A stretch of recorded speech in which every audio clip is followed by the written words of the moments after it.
What's going on, guys? Aaron here, checking in. It is January 15th. It is a Monday, and today is the first, technically the second day of my cut. Going into a 14-week cut. I guess it was kind of officially starting yesterday. Yesterday was putting together all the numbers and everything. And strangely enough, I actually hit the caloric intake that I was shooting for the beginning of the cut. So it ended up working pretty good. This is a deload week for myself. Last week I pushed so hard that I experienced systemic fatigue, which is exactly what I was going for. I wanted to be able to experience exactly what it is. And anybody that's been following my page, following my vlogs, knows that that's just kind of how I do things. When I did my extreme cut, it was an experiment because I wanted to see what would happen, how far I could go with it. I got 5 weeks.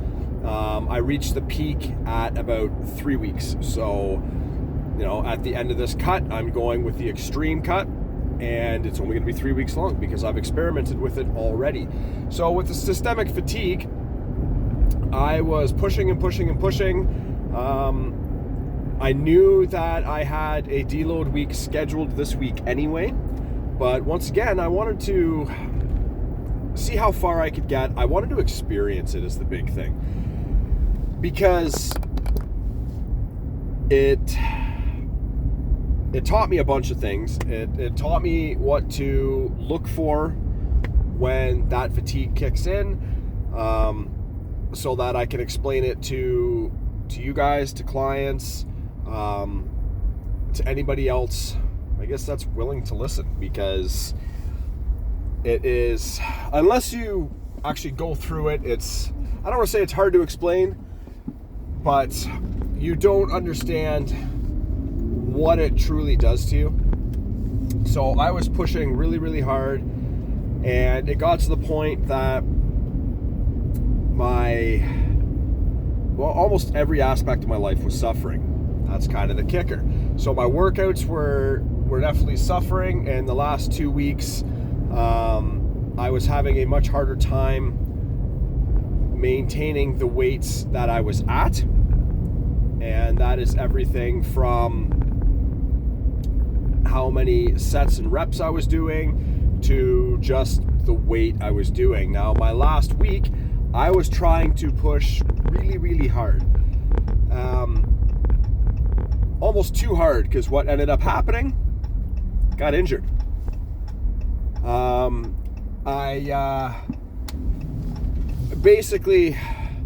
did something to one of my hip flexors. I got super, super tight, and I ended up getting lateral pelvic tilt. Not fun. If you've never had it, you don't fucking want it. And it's pretty much as it sounds. Basically, my whole left side was getting pulled down because my hamstring and my adductor were actually too tight. So they were pulling it down, and my right side was coming up. So I kind of looked like a question mark if you looked at me dead on. And it sucked, because it makes it very hard to do anything. Walking was super hard. I ended up taking a full day off of work. I don't normally do that, but I couldn't move. So I had a nice, easy day. I relaxed. I did some stretching. Luckily, I know a corrective exercise specialist that was able to give me the exercises. Oh, wait, that's me. So I knew how to stretch it. I knew what to stretch because I knew what had locked up. And I gradually eased myself back into it. With that being said, I took Thursday, Friday, and Saturday off from doing any kind of real exercise. Thursday and Friday was 100%. I still couldn't move, so I couldn't even walk. I was shooting for 10,000 steps a day, couldn't do it. I couldn't fucking walk. So I didn't do anything. I relaxed. I regained my composure, and I recovered from that systemic fatigue. Work was suffering because I was just exhausted.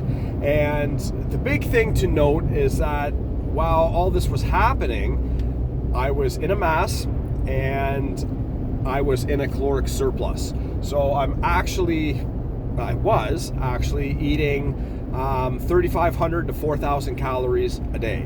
For me, that is a mass. By the time I get around to the next one, it's probably going to be higher than that.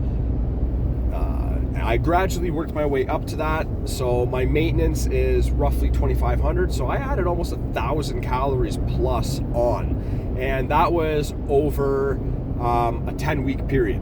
Because I think it was only 10, it might have been 12, for how long I actually pushed the mass.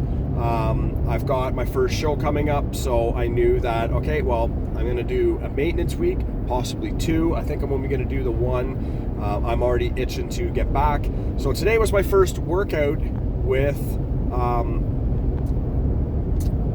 the deload. Deload to me is super important. It took a while to truly understand the importance of it. Going into a deload, I am now, I'm loving it.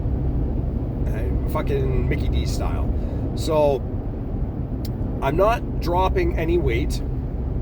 I'm not dropping any technique. In fact, because I'm doing less reps, I'm trying to improve the technique. So the whole idea is to cut back on the amount of sets and the amount of reps that you're doing. So today was push day, and it was my first deload week of this circuit. Pardon me. And I start with dumbbell press on a flat bench. That has been kind of my go-to as of lately. I'm really falling in love with it because you can get that nice deep stretch, and my shoulder is strong enough to do it. Now, there was a time that my shoulder was not strong enough to do it, so I couldn't. I was using machine press for everything, to the point where, my 1 rep max was about 350 on the machine. And then I just kind of got bored with it and wanted to branch out. So doing dumbbell presses on a flat bench, I was now able to, I generally do about 6 sets, anywhere between 8 to 12 reps with 65 pounds. Now, the first 2 sets of those 6 are actually warm-up sets. So doing 1 set of 8 to 10 reps with 45 pounds, and then I would jump up to 55 pounds and do 6 to 8 reps, cutting the reps kind of in half, and then I would get into the working sets. So today I ended up doing 45 pound for 10 times 2. So I did 2 of those, and then I did 2 working sets of, the first one was 5, and the next one I actually did 8 because I was still feeling good. So I was like, yeah, I'm gonna get those extra 3 reps, and that was it. That was it for the fucking press exercise. Cleaned up, moved on to the next one, went on to Smith, and I'm doing an incline Smith press at 45 degrees, neutral grip, so about shoulder width apart. Pretty much where the diamond starts is where I got my thumbs, and I normally do 4 or 5 sets of that, and I keep track of everything, so that's how I know. So I went back in my book and I looked, and last week was 5 sets at 15. So today I did 3 sets at 8. I cut it back, and that was it. And then the next thing I went to do was chest flies. Chest flies is something relatively new that I've been doing. Well, not new, because I have been doing standing ones. These ones have been seated cable flies. And I'm using the machine that has the arms that come out, so not just the pulley that goes up and down. So I'm actually, there's arms on it, so having to adjust it, finding the right depth, finding the right height. It's been interesting playing around with, but it is really focusing more on the chest as opposed to all the synergist muscles. So I'm not having to worry about my stance, worry about my core from standing. So, in the seated position, I literally just have to worry about the stretch on my chest and the contraction. And same idea, I've been doing 60 pounds, anywhere between 15 and 20 reps for 4 sets. So I did 3 sets today at 10. Nice and easy. And then I did 2 sets of 10 dips, which by the time I get to dips, I'm done. And I'm not just doing dips, I'm doing chest accentuated dips. So leaning more forward, my feet are back, and putting more emphasis on the lower portion of the chest.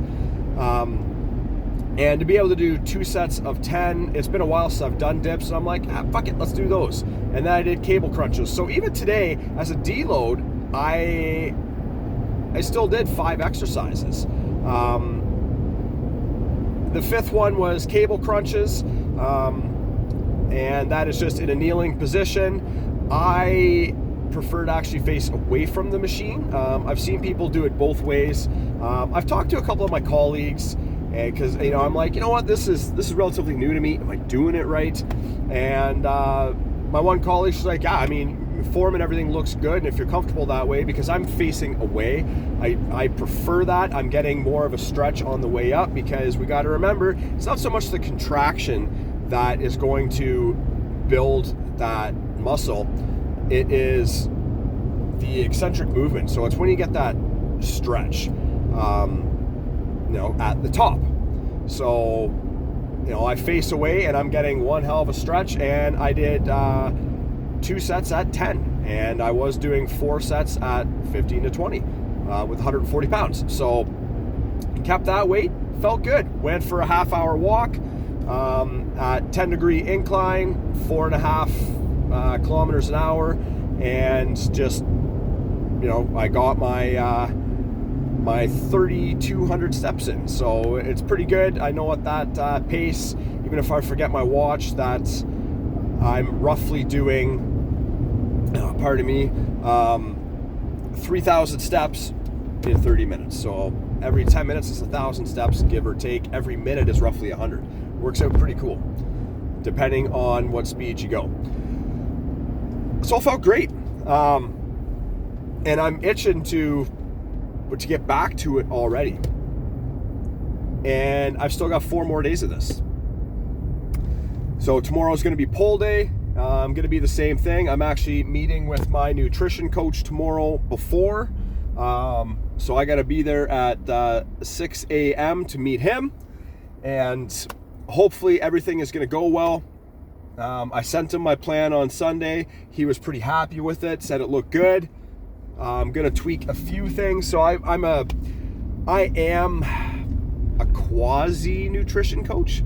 I've taken a couple courses, and I'm technically a certified nutrition coach. This kid knows way more than I do.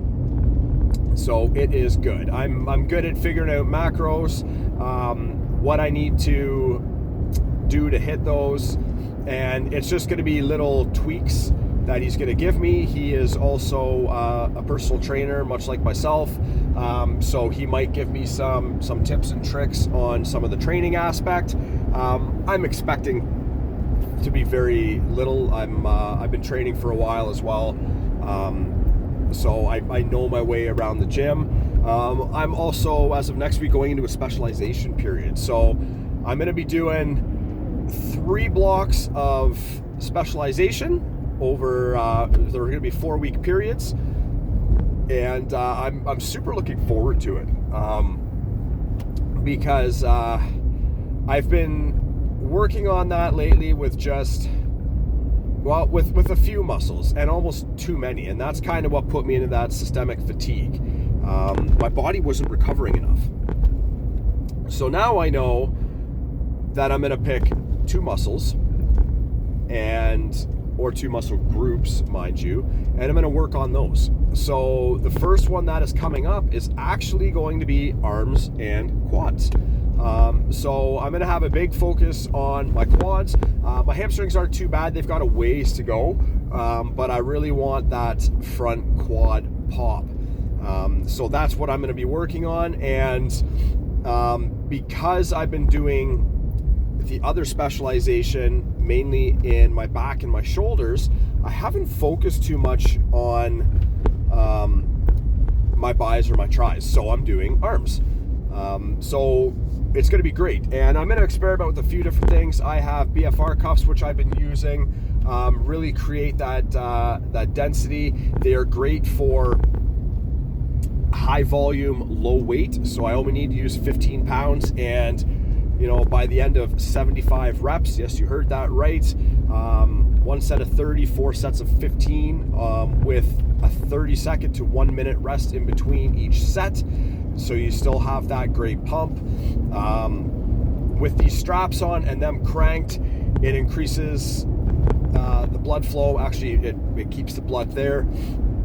And it is one hell of a fucking workout. So I think there's going to be certain days I will use those, and other days where I'm going a little heavier, and we'll see what happens.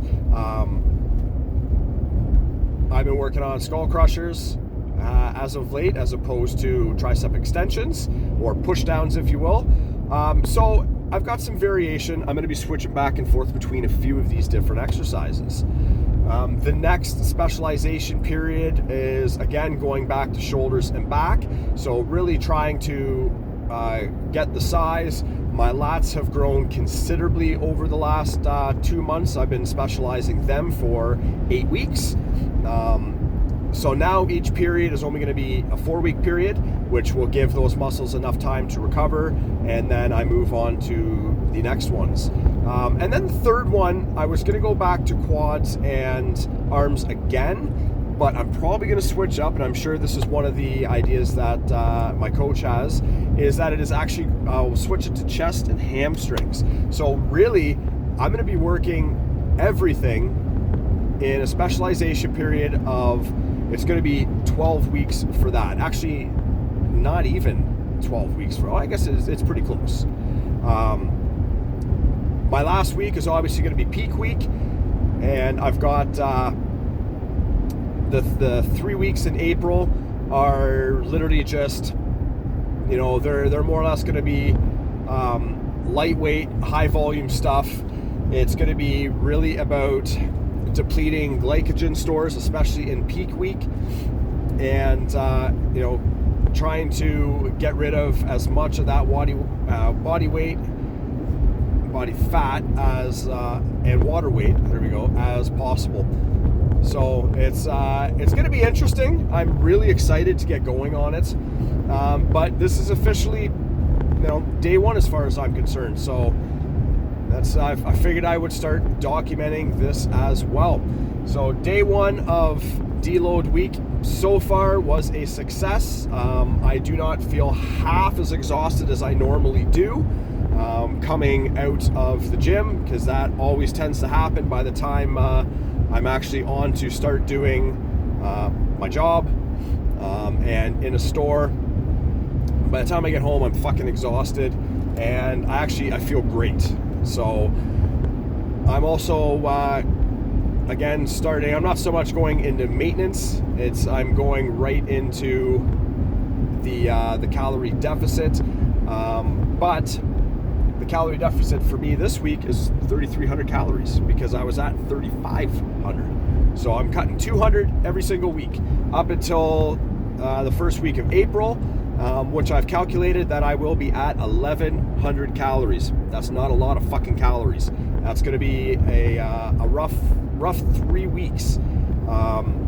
My calories will go up a little bit on peak week, as will the amount of carbs, but it is going to be the extreme cut. So I'm talking lean meat and fucking green vegetable. That's it. No other carb sources, no sugar sources, high sodium.